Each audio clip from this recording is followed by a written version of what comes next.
You know you're in for a good time when the main character dies 10 seconds into the demo. It's Christmas time, so naturally I'm going to play a Christmas game, and I just so happen to have this one lying around. Based off the hit 1992 movie, Home Alone 2 Lost in New York came out for a bunch of different systems. Some versions of the game were ports, while some were different games entirely. But for this video I want to focus solely on the Super Nintendo version. That's the one I am the most familiar with. It was also one of the first video games I ever played.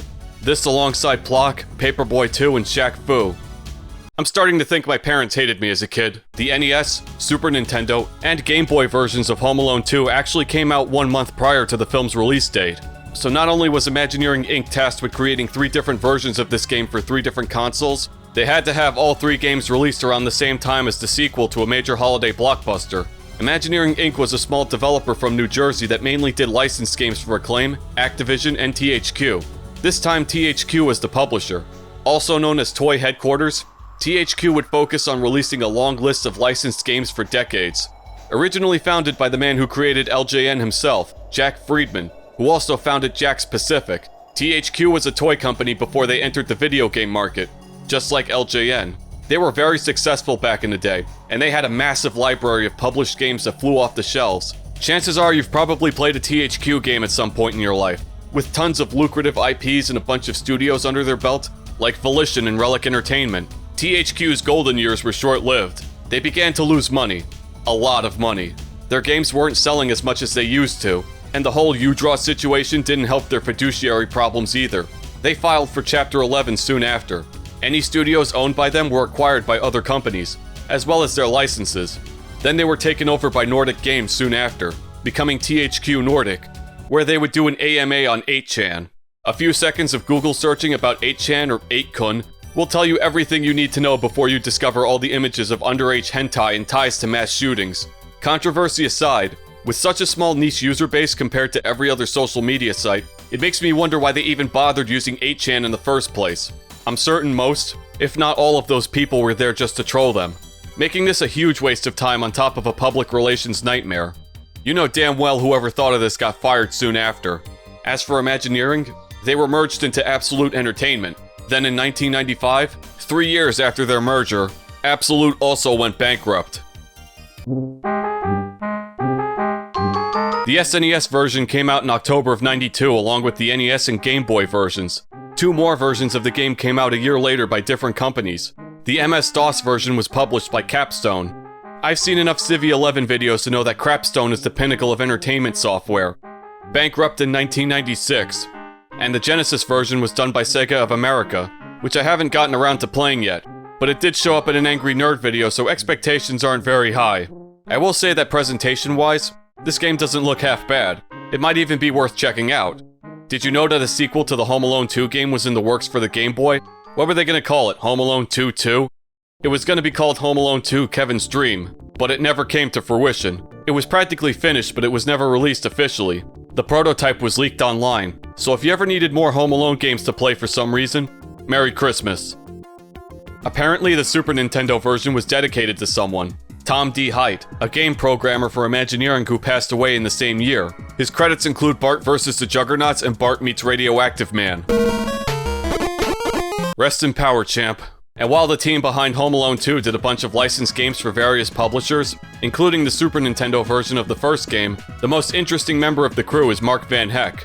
He did the music for the Nintendo versions of Home Alone 2, including the Super Nintendo version. He used to be a producer for a band called the Violent Femmes. He produced 2 studio albums with them and played piano on one of their tracks. He then transitioned to writing video game music from 1989 to 95.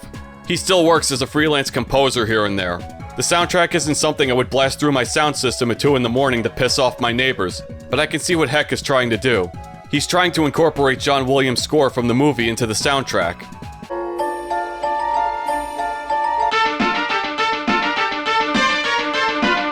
And since he's worked on a bunch of licensed games, he had to arrange a bunch of theme songs from various properties over the years. I wouldn't say the OST is terrible, because I know what terrible music sounds like.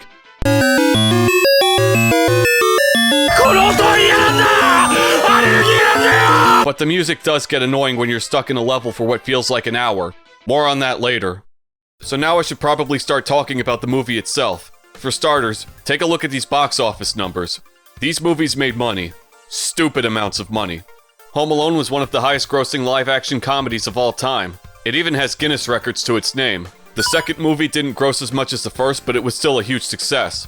Macaulay Culkin made more money when he was 10 than you will ever make in your entire adult life. And when movies become wildly successful, that's when the milking starts. New kids had to be casted as the lead because Culkin had taken a hiatus from acting before the third movie, and the monster known as puberty was slowly approaching. But the films after 2 could never come close to matching the success of the Culkin duology. A multi-million-dollar, record-breaking franchise turned into a direct-to-TV pile of shit.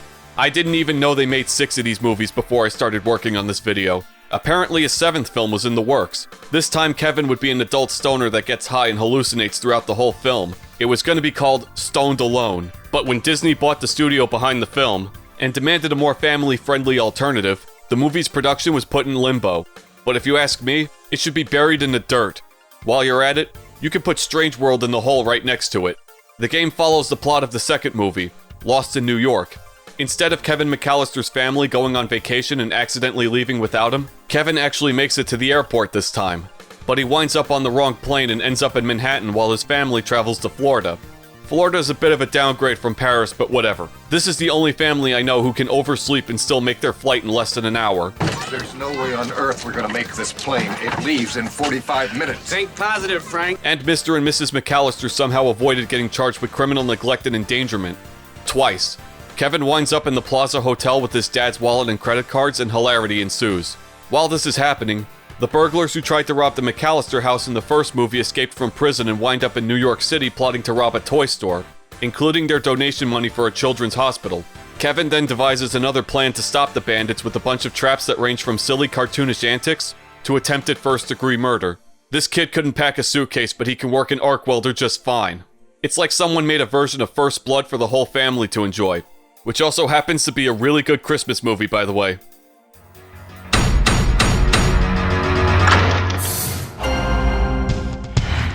So we start in the Plaza Hotel, which used to be the Trump Plaza Hotel.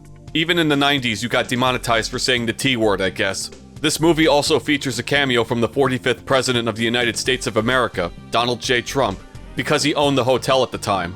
Where's the lobby? Down the hall and to the left. I really don't give a shit about what your opinions of the guy are, but if you eat the pizza crust first, you deserve to be impeached. Making these fucking videos has filled my head with so much goddamn useless information. It starts with the concierge of the Plaza Hotel alerting the other hotels about a kid using a stolen credit card. Then it cuts to Harry and Marv calling for some guy named Lefty Louie. They're calling about needing help with the wise Alec punk, because nothing puts me in the holiday spirit like the premeditated murder of a child. So let's skip the cutscenes because I really don't give a shit about the plot and... Let's stop for a second. In any other video game, or any good video game, the first screen is a teaching tool.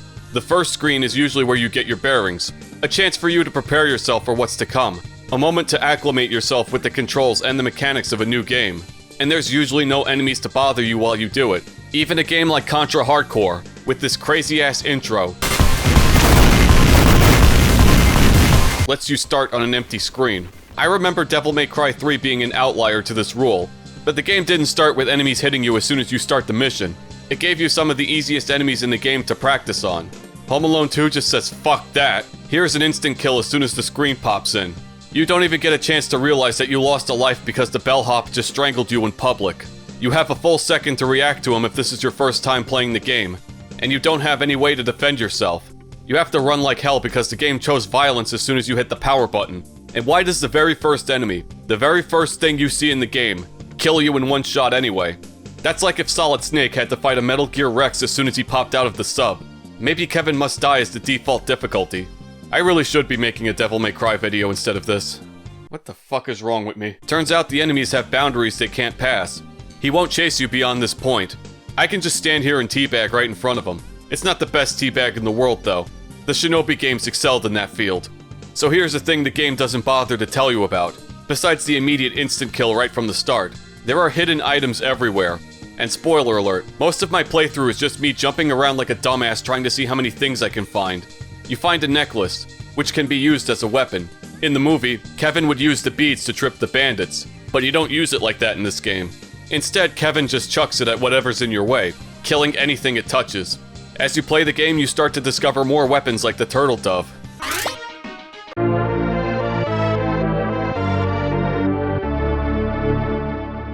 The screw attack is awesome no matter what game it's in. It's a power that you couldn't fuck up even if you tried. At least you don't have to spend shells to use it, or reach lower Norfair to unlock it. There's one right here in the first screen of the game.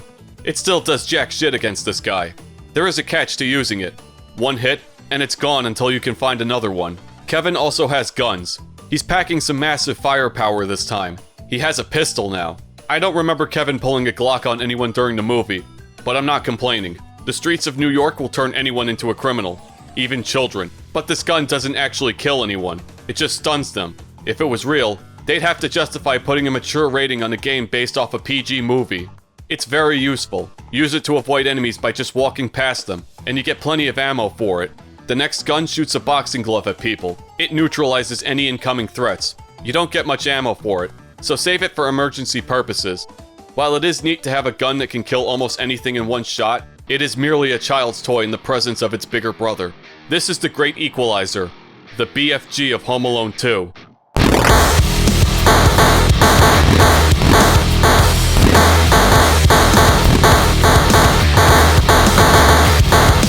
This glove travels 2.5 screens before it descends, killing anything unfortunate enough to be in its path.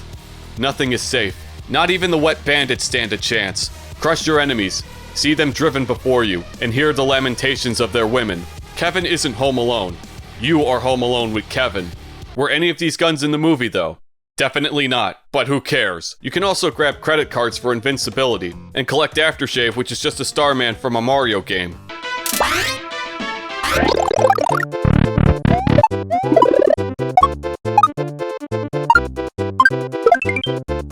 Anyway, everything in the Plaza Hotel is pissed at Kevin. The gift shop lady, the luggage, the mops, this old woman with an umbrella, the maids, the bellboy, the registration guy is hurling bombs at you. The entire staff of the Plaza Hotel is out for blood. At this point, I wouldn't be surprised if Tim Curry started chasing me with an Apache helicopter. There's a detective that one-shots you. There's a vacuum that one-shots you. Why the fuck are there so many instant kill enemies in the first level? I've only been playing the game for 3 minutes. It would have been easier to escape Rikers Island. The game itself isn't very clear on what enemies one-shot you and which ones don't. It's also unclear on which enemies I can physically attack and which ones I can't touch without getting hurt. Without weapons, the only way to defend yourself is to slide into everything with your knees, at the risk of Kevin having the worst case of rug burn. You can't stomp on enemies like Mario, except for that one spot in the 3rd level. I assume they got the sliding idea from that one scene in the first movie where Kevin shoplifts a toothbrush and slides across the ice to evade a cop. You can add shoplifting and evading arrest to Kevin's extensive rap sheet. There are some enemies you can't shoot because they're too small, and that's where the slide would come in handy. But it's such an awkward way to attack anything. Or you could just jump over them. These points really don't mean anything, so why bother? If they're above you, you can't do anything unless you have to screw attack, and it becomes less mandatory when you have tons of weapons. You get extra lives from pizzas and you can get health by getting 5 cookies. That last part is actually bullshit because I collect every cookie I can find and nothing changes. And the cookies shoot all over the place when you find them, and they barely stay on screen long enough for me to collect them. It's easier to collect Sonic rings after a hit, but at least you can enter the gift shop with the necklace throwing woman, and the news section with an instant kill guy. Unfortunately, the florist is closed for the day. Life just isn't fair sometimes. Then you get to this section where you press the elevator call button, then a bunch of possessed suitcases try to kill you. You have to keep ringing the elevator to make it come down. You can't just press it once. You have to keep pressing it. When the elevator finally decides to show up, take it to the 11th floor. Because why stop at 10 when we can go to 11? Enter one of these rooms. Exit and go back into the elevator. Do this 4 more times. We skip the forbidden 13th floor because the game knows that's the one I want to go to. And it won't let me because it hates me. So this whole section is just leaving and coming back to the elevator until we get to the 16th floor. Then we go to the end of the hallway to a service elevator that we take into the kitchen. You can clearly see there are plenty of stops on the other floors for the service elevator. So why the fuck did I have to go all the way to the 16th floor when I could have taken the service elevator on any floor? So I can go down every floor? And why do I have to watch the elevator go up and down all these floors? I timed this shit. It takes about 37 seconds for this elevator to reach the kitchen, combined with the first elevator that takes around 25 seconds to get from the lobby to the 11th floor, for a total of 1 minute and 2 seconds. A full minute of my life has been wasted by doing nothing. And why should I go all the way up to the 16th floor anyway? The 16th floor sucks. Did they intentionally make this game to piss off children? When you get off the elevator, you meet the same detective you met in the newsroom and the 15th floor. He is back with the vengeance. It can't be bargained with. It can't be reasoned with. It doesn't feel pity, or remorse, or fear. And it absolutely will not stop. Ever. Until you are dead. Just for curiosity's sake, I tried to kill him without the glove gun. I was met with great resistance.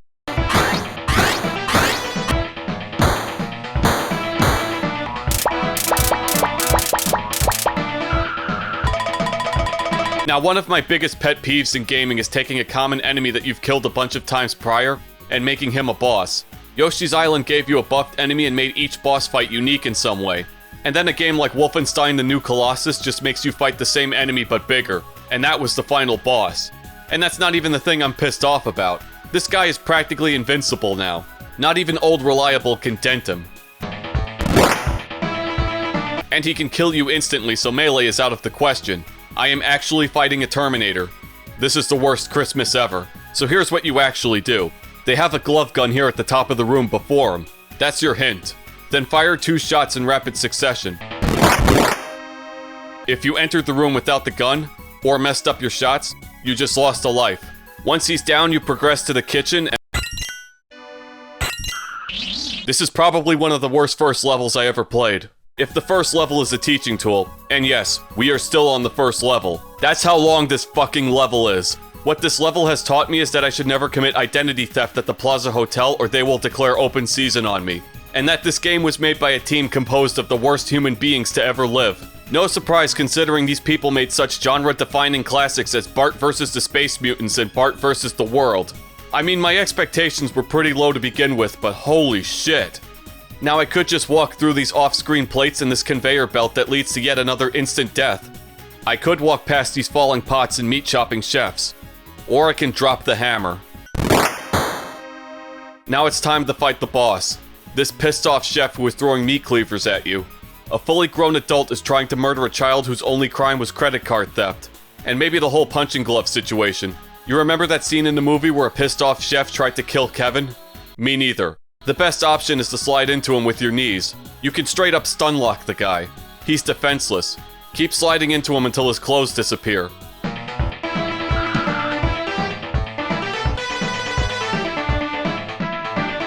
You have definitely made the naughty list this year. To be fair, if the chef took this to trial, he probably doesn't have a leg to stand on. Now that the chef is dead and his half-naked corpse is all that remains, Kevin escapes, but he gets grabbed by the wet bandits. We're the sticky bandits! Yeah, I don't care. And then they exact their revenge by mugging Kevin and leaving him to die in a dumpster. And then the game ends. Merry Christmas. Actually, Kevin sexually harasses a woman and makes his escape.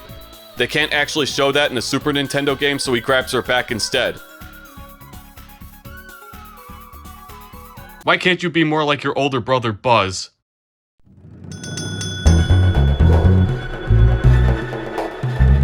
Central Park is full of rats and people trying to mug you from the bushes. I don't recall any of this happening in the movie, but this is still the most accurate representation of Central Park I've ever seen. You can always tell when a rat is approaching because they make a sound before they come out. And sometimes they come out without warning. So after you pass Mugger's Alley, there's an optional climbing section.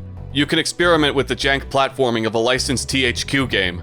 Don't you just love it when your feet go through the platform? You also get to enjoy the greatest jump sound you'll ever hear.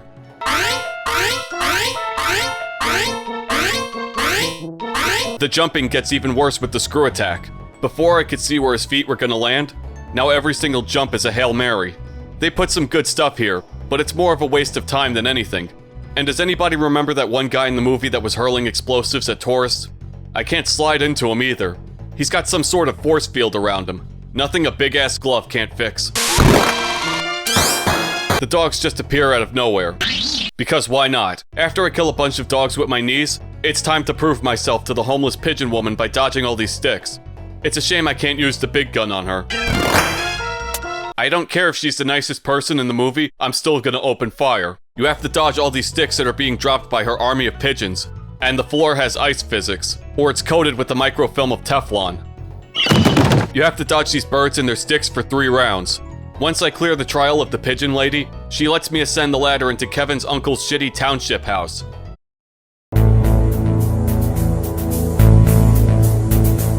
Well, we made it. Welcome to the worst level in the game. Brace yourself because this is the part of the game you will spend the most time on. This is the Berserk boat arc that everyone loves. This is where we carry out Operation Ho Ho Ho. This is what I call it when I bang your mom on Christmas Day, but this is actually Kevin's plan to stop the wet bandits. We're no longer the wet bandits. We're the sticky bandits. I still don't care. You find keys, you open doors, you find more keys until you find the key that lets you leave. This level reminds me of the last level in Revenge of Shinobi where you go through all the doors and... God fucking damn. I will say that this level is more tolerable and easier to navigate than the Revenge of Shinobi labyrinth. Then again, kidney failure is more tolerable than the Revenge of Shinobi labyrinth. I think that's the only positive I can give this level. You constantly have to jump across these holes in the floor, with shit falling from the ceiling that keeps slowing you down, which is even worse when you fall through the floor and you have to climb back up to do it again. Only to realize you've been going the wrong way this whole time and you have to do these jumps again. Having the screw attack also makes these jumps much harder to judge as well. These jumps slow the game's pace down to a halt. It's not a hard level, just a long, tedious, and annoying level that I used to quit on when I was a kid. To find the first key, assuming you haven't already switched the game to something better like Axlay at this point, you have to start on the first floor, and enter the big room. The key is in this hole. Miss it and you have to climb all the way back up from the basement to get it again. The keys have symbols on them. Now you have to find the matching symbol on the door to get the next key, which could be on any of these floors, so you are going to be spending a lot of time searching. These symbols on the keys are randomly generated, so if you play the game again, you'll have to go through the doors in a different order each time, but the doors will stay the same. And while you're searching, you'll encounter Harry and Marv on each floor. This time they've mastered the art of instant transmission because they magically appear on each floor. I'll encounter Harry on this floor, then I'll go down, and there he is again on a different floor. The wet bandits have become X-Men. Shut it. See? And yes, they kill you in one hit too. Because of course they do. You can still kill them with your weapons. And you can overkill them if you feel like it. But if you kill them on one floor, they'll still be on another floor waiting for you.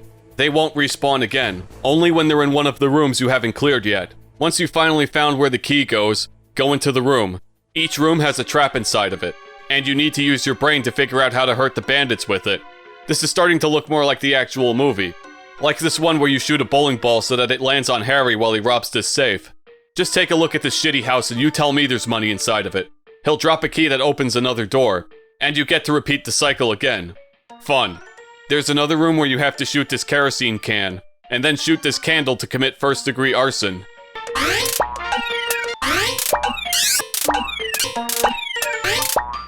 It would have been easier to hit the Death Star's exhaust port while shit-faced than it is to hit this fucking can. You don't have to worry about ammo because the game will give you ammo when you run out. And you can't use your weapons to kill them. That would be too easy. You have to play by this game's shitty rules. Probably the best trap is the candle and seesaw room. I thought the whole point of them coming here was to get Kevin. Why are they so distracted all of a sudden? But then you get weird ones like this. I know Marv was the dumber one of the two bandits, but come on. And there are 2 rooms where you have to jump on their heads to get keys, which threw me off at first because every adult I've interacted with wants to kill me, and most of them were instant kills. But now this game wants me to trust it all of a sudden. You can actually jump on their heads this time without dying. So after spending what feels like an eternity of missed jumps, missed shots, rats, and endless door searching, level 3 is finally over. This was actually the penultimate level. There's 4 throughout the whole game, but all the levels were frustrating messes that felt even longer than they should have been. The chase is the last level, and Imagineering Inc. has stopped giving a shit.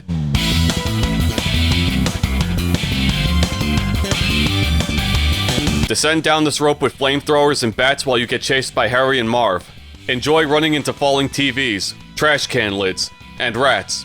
It's always nice to have a huge fence in the foreground so I can't see any of the hazards in my way. I hope whoever did this got a promotion.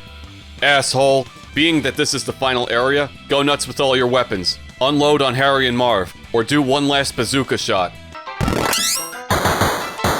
I'm gonna miss this gun. This level is called The Chase, but it's not really that much of a chase when you can just one-shot the bandits. You can kill Marv as soon as the level starts. You can kill Harry just as fast. I'm pretty sure they don't respawn ever, so this chase just became the dodge all this shit level. But if you want the level to be harder for some stupid reason, you can keep them alive. With or without the bandits, this level is relentless. I think that stems from the fact that Kevin runs too close to the right when he should be more in the center. It gives you less time to react to hazards and you get hit more often because of it. And a bunch of the hazards you won't see coming, like the flower pots, and the bats that swoop down incredibly fast. Sometimes the screen gets cluttered and I have to show off my kick-ass gaming skills to avoid getting hit. And those bazookas are good for scoping out what's ahead of you. You can't touch anything at all, but you are at the home stretch. The final area awaits. This Christmas tree. This tree was a lot smaller the last time I checked. So the ending is simple. Jump to the top to reach the big star. Why does this tree look like a bunch of random tiles slapped together at the last minute? And why does the tree have a huge creepy face and a vagina mouth? When you touch the star, the pigeon lady appears before you. Now the Y button, which has been absolutely useless this entire time, finally becomes available to you. It calls the pigeon lady to throw bird seeds at the bandits. 3 hits and they get devoured by birds, as the pigeon lady watches her pets disembowel her latest victims.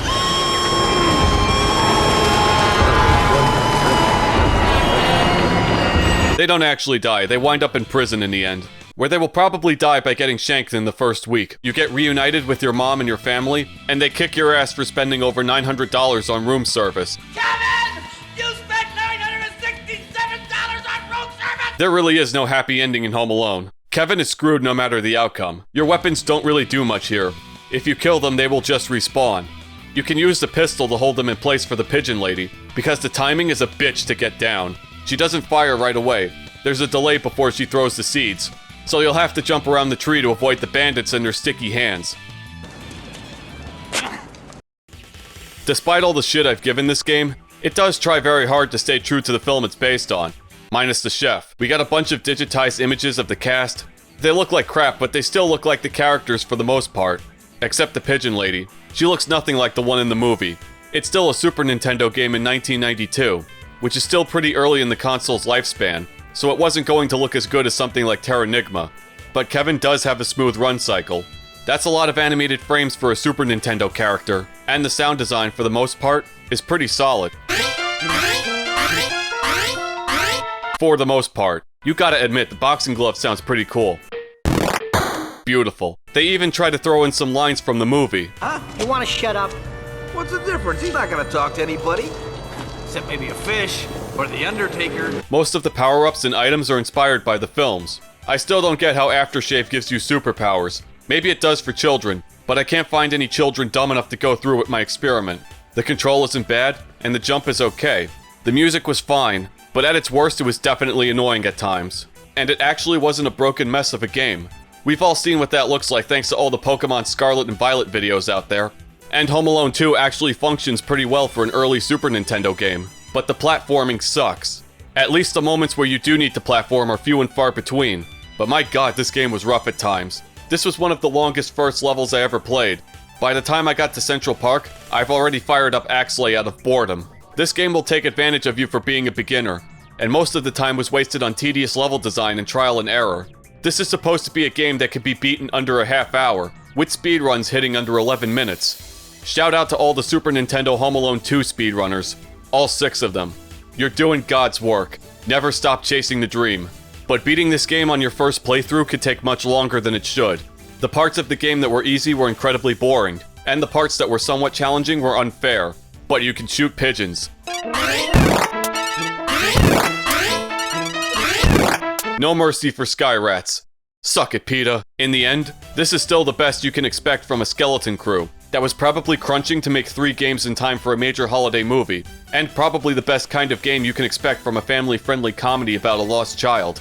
I still wouldn't recommend it, but if you want to play a mediocre at best, frustrating, potential cash grab of a side-scroller, knock yourself out.